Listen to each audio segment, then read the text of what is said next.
Ntate Maake, Mre, it is lovely to have you on the show.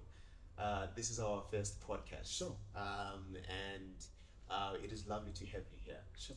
To kick things off, people out there, they want to know if you were to meet someone in a room and in a tweaking session, or who would you say that the Maake is? Tao, thank you for having me. And it's a good morning or good afternoon to your audience as well. Look, Pearson Maake.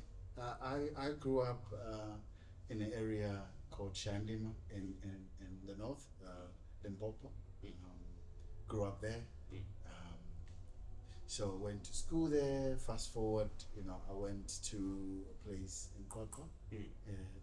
Went to a place there, did my BCom in marketing, and because of financial constraints, Yes. I couldn't finish. But I thought to myself, where do I want to go with life? But before that, I am a son to two beautiful parents. May their souls rest in peace. I have three siblings, so it's two girls, two boys. And growing up, I've always loved to just try new things. So, in a nutshell, me as a father, child to my parents, a person who's ambitious and wants to see communities grow. Awesome. That's Ntate Maake All right. in a nutshell. That is lovely. Sure. This is a podcast about entrepreneurship, Sure. and you are one of the leading entrepreneurs in our country. Correct. I appreciate that. Sure. And you have a company. You co-founded a company called Stokfella. Sure. Can you tell us more about that? Take us through the journey about Stokfella, how you started that, and what it's all about. Lovely. It's always it fascinates me. Growing up, my mother used to sell eggs. She would stock eggs and sell them, and for me that was fascinating. But more so, Stockvels. Yes. All right. My mother was part of a stock family, and every time my mother would come home, she would be complaining, "Hey, memang mang with lesser and everything." But at the back of my mind, I always thought, "Mama, one day I will find a solution for what you are crying for." And fast forward, the stock for industry is estimated to be about 50 billion rand. And for us, when we looked at that, instead of the industry moving forward, it was going backwards.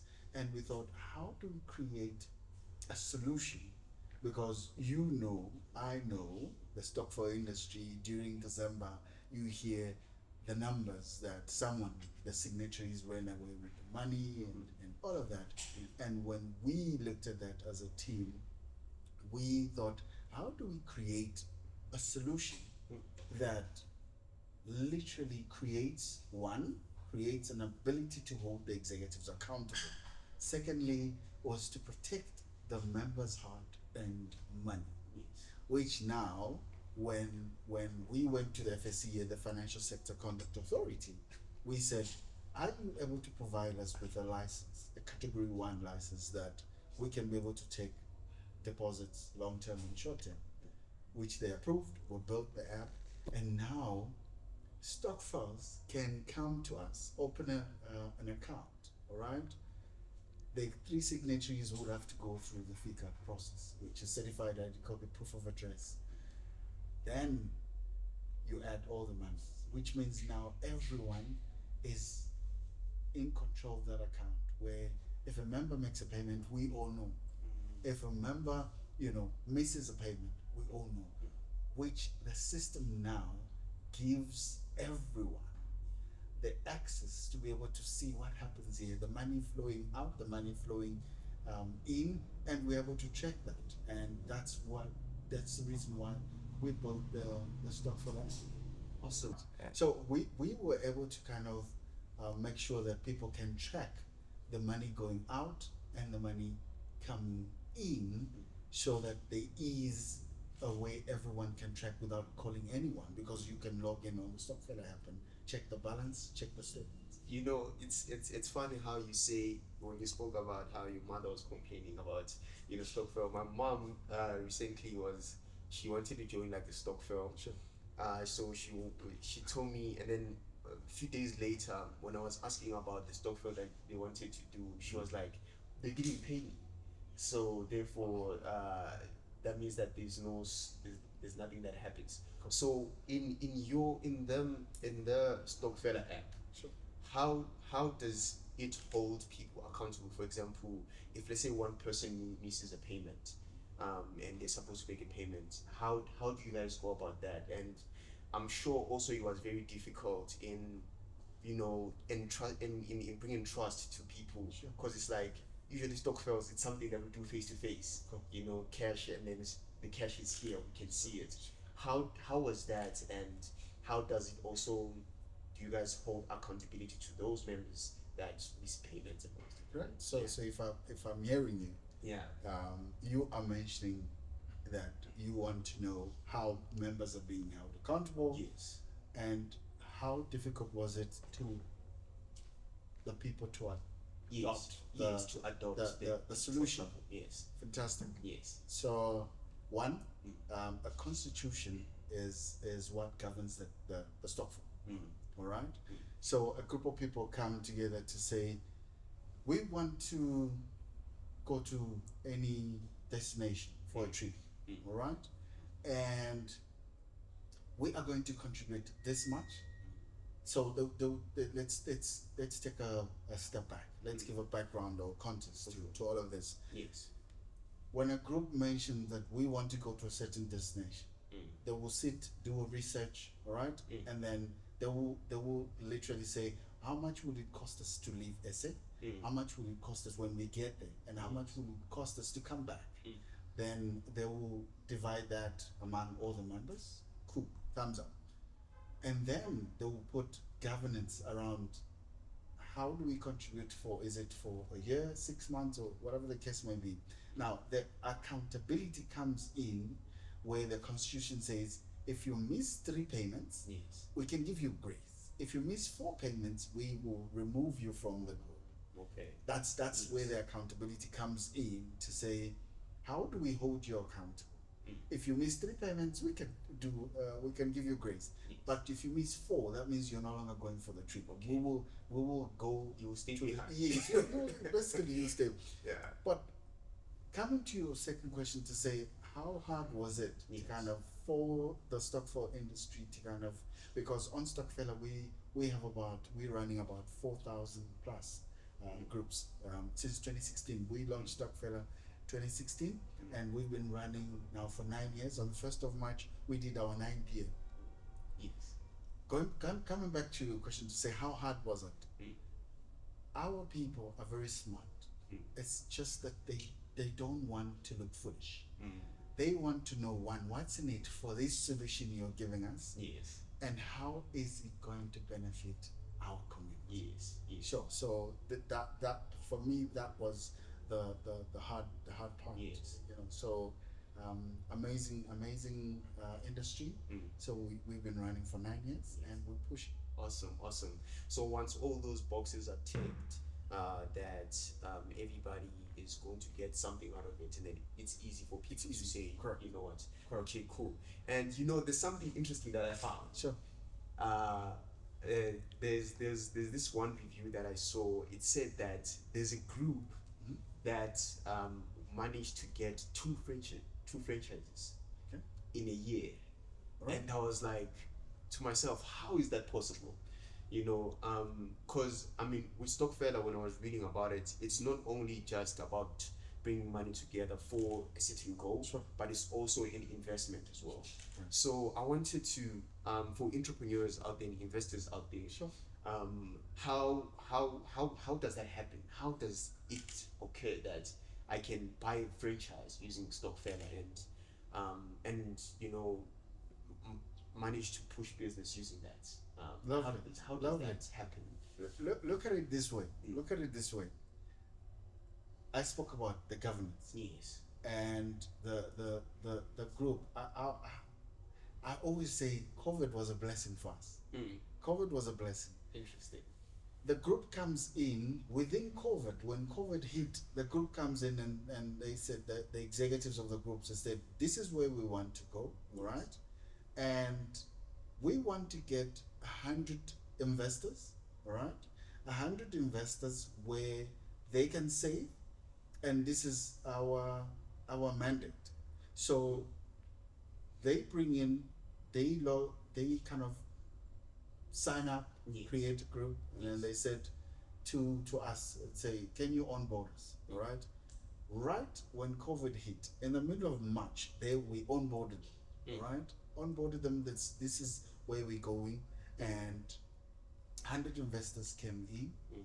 It's either, it depends where you are as a Stokfella, whether you call your members investors or members, and then between March and July, they had already hit 3 million rand. They had already hit 3 million rand, where there's franchises and everything.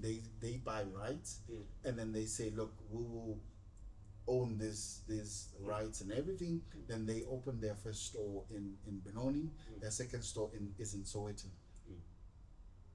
But you mentioned something important to say. How was it done? Yes. One, it's the commitment, right, for both the members. And I must mention this, that for any Stockfell to run, contributions are the lifeblood of any Stockfell. They understood the impact of their money, their 50 rand. Yes. They understood the impact of where they wanted to go. And when they said it's doable, 100 investors will own this store, and then you run it. How you get supplies and everything, you run it. How you employ people, run it. But the concept was to now show people that it is doable. As long as there's commitment, there's a system, there's processes, done. Everything runs smoothly. Awesome. That is lovely to know. I mean, guys, if you guys want to start owning franchises and businesses, you need to onboard on Stokfella. Sure. Scaling a business, having an idea is something that everybody has. Sure. And it's. I remember once Jeff Bezos once said that everybody has an idea, but to execute an idea is the difficult part. As an entrepreneur, and for entrepreneurs out there, how do you overcome all the challenges that you face as an entrepreneur in executing those idea, or that idea that you have as a business? For you, looking back to your journey and how you started Stokfella and all those things and the challenges that you encountered, can you please share more about that, so that people understand what entrepreneurship is really about? Sure. Yes. Look, it's fascinating, because we always talk about draw up a business plan, draw up a strategy. Yes. So for us, it was, you have to understand the impact of what you're doing. One, it has to be bigger than all of us. So my team and I, the Stockfell industry, for us, it's about the impact that 50 rand that a member is contributing, and the challenges of, and I always hear entrepreneurs talking about, I need access to market. Yes. Because you have to create The market. You understand? So the client, you have to build a clientele. That's one, because the clients have to love what you're doing. They have to love the impact you bring in, the value. What's in it for us? And that is one. And then the access to capital. That's a whole different. Yes. It's a whole different conversation. But the challenges for us, it was getting in spaces where people who are like-minded. Yes. Getting in spaces where you can be able to network. I'll give you an example. There is these competitions that are always there to say, come in, come and pitch and everything. I think 2018, 2020, we were the best app of the year, MTN best app of the year. And those networking sessions give you the ability to overcome challenges, because now you are in the space. You are not just sitting in your own corner and say, okay, I've got an idea, I'm running a business. But you need to be in spaces where people can be able to guide you. You can be able to learn where other people have walked. And us being the MTN Best App of the Year, we were part of the SAB, the South African Breweries, program, Yes. where we came out with 500,000, and that is the impact of you getting over challenges because you're in the network of people who are like-minded and want to solve the problems of the community. Yes. You see how you as an entrepreneur, you can't just be in your corner and expect people to come to you. You have to find out. Yes. Google things, Google networks that you can be part of, so that you overcome challenges. That's how we overcame most of the challenges in our business. Yeah. That is awesome to know, because you always hear a lot of entrepreneurs saying that you need money to start. That when I get a million, that's Sure. when I'm going to start. And what you're saying is that you do not need the million to start. No. You need to have clientele Sure. first. You need to Of course, be in the of networking course. sessions and making sure that you do Yeah. that. Delving into more, let me delve into you, Dade Maake, Sure. as a person. Sure.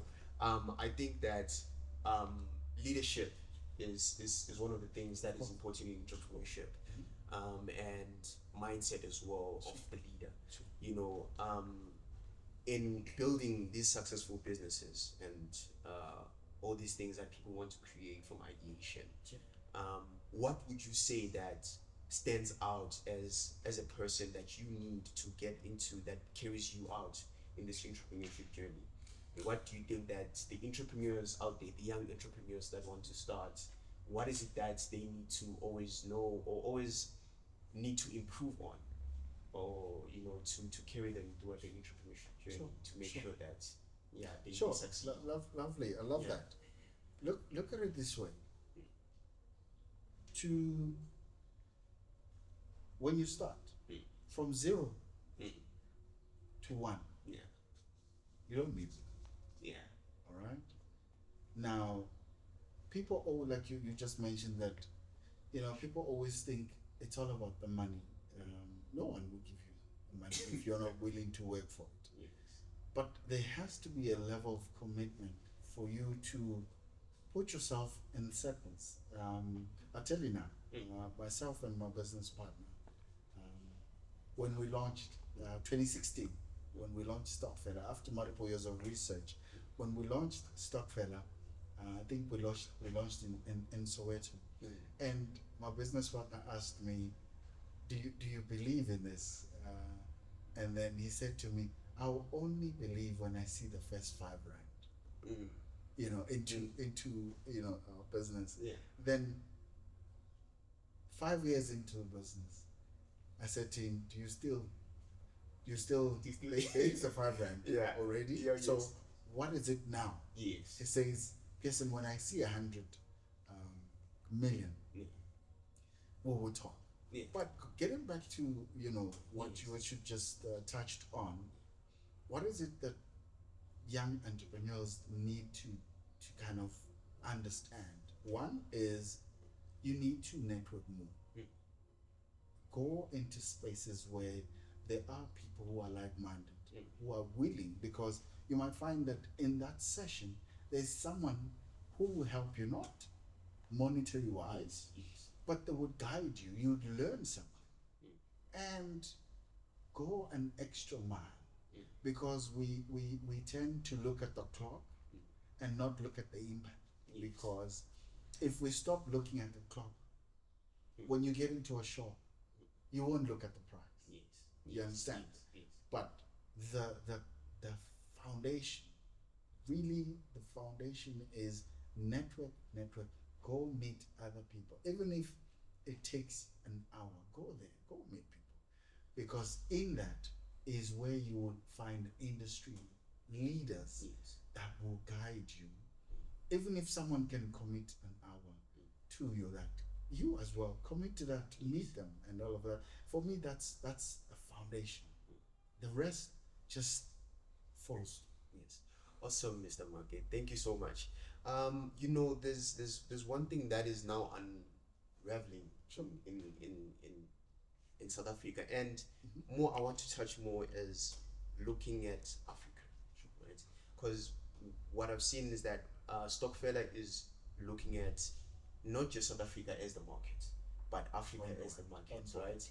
And is that something that is really happening out there? Are markets, are people, should people also not look South Africa wise? Should people go into solving other, problems in other places, in Kenya, and how is also in a sense Stockfella scaling the business as well as looking at Africa as a market?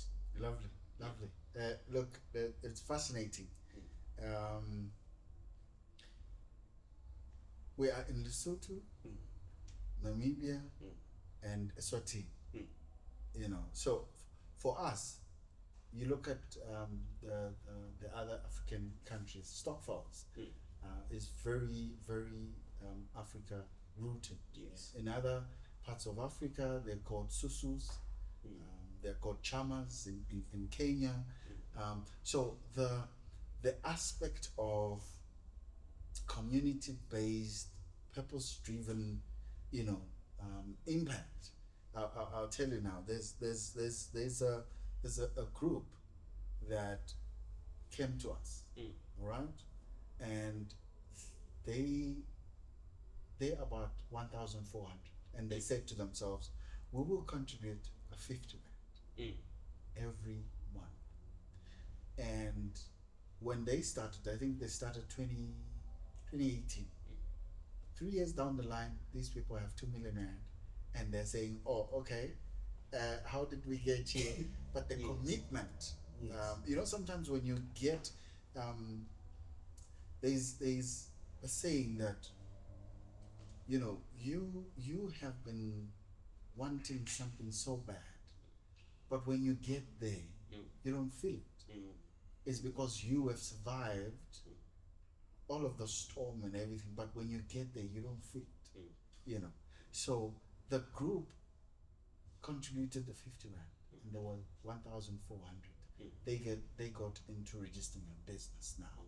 They got to learn how to, strategize. How would they run their businesses? Yes.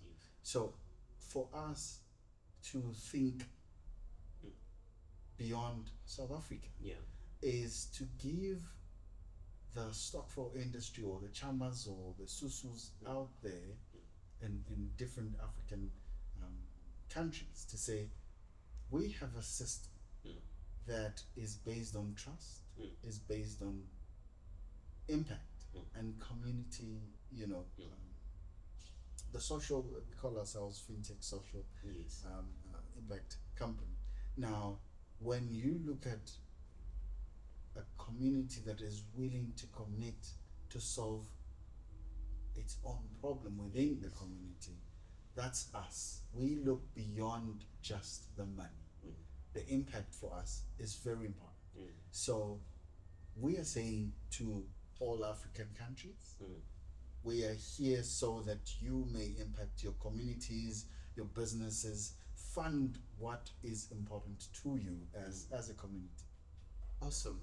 That is really lovely to know. A lot of things seem to be done in a Western way, right? And I think that with this approach, that's not how fintech solutions are done in the Western side. Sure. I don't know if there are Stockvels in the West or anything like that, but knowing that Stockvels have something that has been traditional, something that people look in as, okay, mina mangazumakhelwane, Sure. That's how we can start with Stokfella. Sure. But then that is a solution that was created for the problems and looking at the context of South Africa and Africa as a whole. Do you think that was very important in you devising the solution for these communities? Because you speak more about, community centrals and how communities can uplift themselves instead of looking for solutions from other people. Sure. That you can really start with just that 50 rand, and 2 years down the line, you have 2 million. Do you think that is very important for South Africa, for Africa to really look inwards for their own solutions in that way? Lovely. And how Stokfella has done that? Yeah. Look at it this way. There are other teams. When you look at clubs out there, and some teams are run based on a cooperative foundation, where a cooperative, is being run by members. So the regulator of the Stockvels industry says a Stockvels can contribute 30 million rand. All right, it can contribute 30 million rand, but when you get to 30 million rand, you would have to convert into a cooperative. All right. So to your point, to say, how do we bring it back home on a basis of creating systems? Because there are systems, we don't want to touch on systems that were built, that we were not included. Right? Yes. So how do we bring it back home? The only way that we can bring it back home is we need to build systems that are community based. Two, systems that speak to our kind of problems that we want to solve, and it won't be done by one person, it won't be done by one country. It will require all countries willing to solve problems that are related to us. So we build our own systems. We build systems that are related to our problems. That is collective. That will be done. It's not an easy thing. It's something that everyone has to commit. I think to add to that, I really love that because it really adds to what African people are. As Bantu people, we've always done things collectively. Correct? Yeah. And everything that we would grow, it has been done in a sense of in groups. It's never about the individual, but it's always about, the groups. And it's really lovely to say, for you to mention that. There's a story that you were sharing with me when we were, in the dressing room. Sure. And, I want you to really delve into that because for me, that story was very important in how mindset is very important. Sure. Especially with customers. Sure. And how you speak to customers and how it should make sense to them. You were sharing a story about that you guys did a solution for people who were in debt and all those type of things. Can you share it with the people so that they really know what's that all about? Look. Yeah. So I mentioned that it's so amazing. Yeah. I mentioned that the community, the lifeblood of any Stockvels, contributions. That's the lifeblood. So when we looked at the behavior of the Stockvels, so we're running about 4,000 plus groups on the Stokfella app. And for us, it was to not just see Stockvels coming in, but we wanted to look at the behavior as well. Yes. What makes them tick? What's because anyone, you might have a customer. The customer, when they come to you as a business, they will ask you, what's in it for me? And for us, how as a team, we looked at it and how do we go beyond just letting Stockvels come and open an account and let them save and all that. But for us, it was to track the behavior, the consistency of contributions. And we looked at 3 things. We looked at a person having, a retail account that would impact them being consistent in contributions. Yes. There are, credit card, Yes. also a personal loan. Yes. And all of those three, when we looked at it, we now found out that those were the three that were impacting their contributions towards their Stockvels. We went out on a journey to say, how do we go out and find, a corporate that would literally be able to walk the journey with us? And we found one, and they said, look, we love what you want to do. However, these are the targets and everything. We said, it's fine. And then we went back to different Stockvels and we said, look, we've acquired this much, and we will help you get back on track with your stuff. So, for example, Pearson has a personal loan, all right, with any of the creditors, So Pearson has, let's go for a personal loan. Pearson has a personal loan, for example, of, let's say, 20,000, and it's literally not moving. Now, as a team, we will approach the member. Let's say you belong to Stockfella X, and then we'll approach the executives and say, look, your member is unable to commit and be consistent in their contributions. We want to step in and we want to help the member. So the process is Stockfella's team, we will go and negotiate on behalf of the member to the creditor and say, dear creditor, this person owes you 50,000. Let's talk, because we're willing to squash this. Let's say you get 25% discount on that. The Stockfella, with whatever we've acquired, the assets, crashes that loan.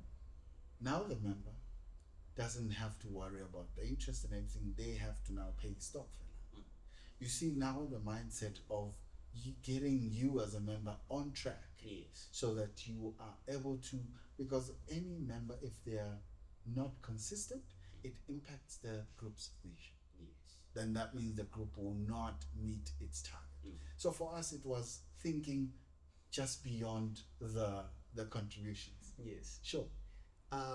That is really interesting. Sure. Because when you told me that story, I love the way how you used the Moses and how to people, but then people and not taking the solution in properly. Sure. And that is, I think, shows the importance of mindset sometimes, that things are simple, and if there are solutions that are there, people should just absorb that and take it.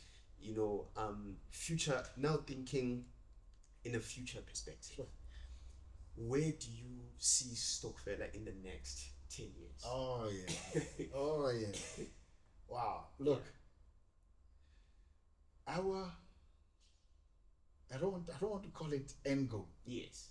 I always say this. Even God himself, God is moved by two things. God is moved by your faith. God is moved to the edge of his seat. The cry of his people. I gave you an analogy of Moses. Yes. God saying to him, take people to the promised land and everything, but the very same people were fighting him. So we are moved by the people's cry, the people's challenges out there. People are facing a lot of challenges. We are literally concerned about how do we put a system in place that will solve people's problems. It's not about the contributions, but it's about the end goal. Where is the 50 Rand taking us? And for us in the next 10 years, we want to see Stockvels taking over industries. Wait for the helicopter. Yeah, I'm just leaving some people. All right. How many minutes do you have left? 5. Okay. So this is the last question in 10 years then? No, I'm gonna ask the advice one, and then we're done. Okay. Yeah. Are you guys in? We're good. Where do we start? Let's start from Okay, you can go in 3. We were speaking about how the 50 Rand ticks. You should I do the call? We have 5 minutes left. It's cool. They know. Let's go. Right? So for us, in the next 10 years, we would like to see Stockvels take over industry, because as you mentioned about the group that was, has 2 stores. Yes.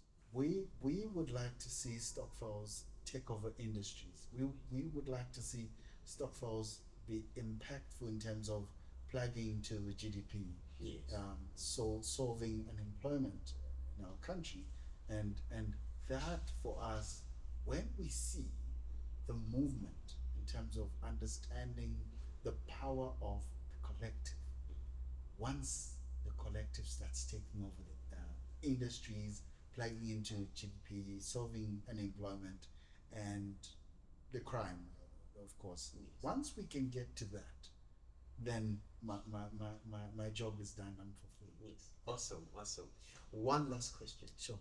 Dr. Maake. To the entrepreneurs out there, if you could give one advice to the young entrepreneurs that they should always have that will carry them out, what would it be?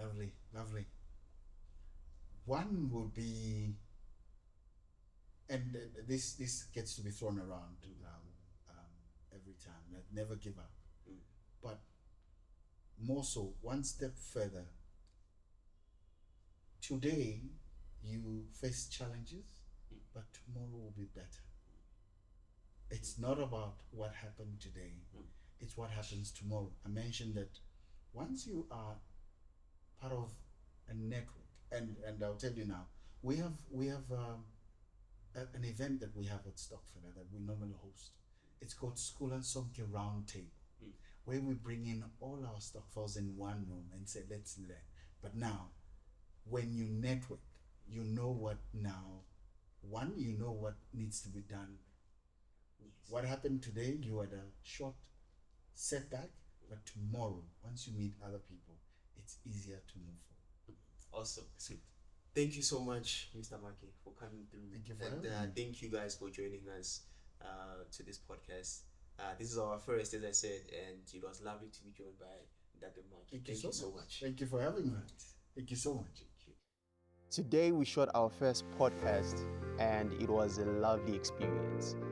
Propstars filming events made it very nicely for us, and we're in the spaces right now, and it has been a lovely journey. Shout out to Inspire Rentals as well as Daydreamer Films. We thank you so much for being here and for supporting us. Thank you.